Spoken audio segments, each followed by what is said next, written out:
Hello, Lou Hamilton from Audible Elegance, located in Cincinnati, Ohio. We're located a couple doors north of the original Montgomery Inn, and we're in the midst of celebrating our 40th anniversary, exactly where we've been. One of the things I wanted to touch on today was buying vacuum tube electronics. And there are some who will only buy vacuum tube electronics, and there's others who won't. So let's get past that kind of conversation. But what I've witnessed is the unusually high prices on a lot of vacuum tube gear.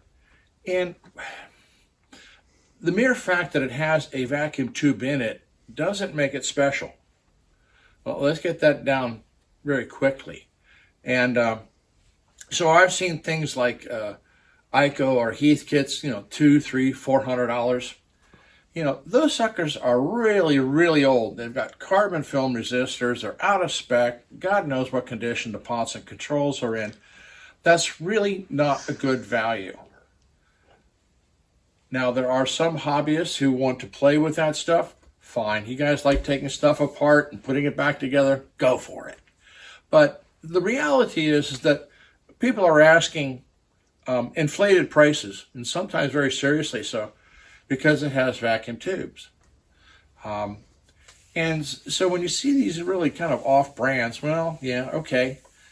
The other side of it is that we're seeing an influx of inexpensive vacuum tube products from China.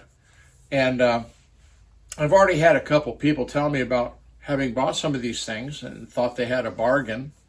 We had an article on that. And within 2 years, it failed and service support was non-existent. So you have to think about who you're buying from as well.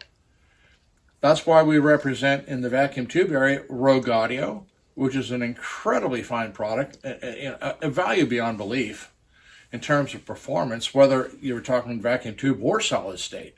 It's a good, solid product from a very fine company located in Pennsylvania as it is.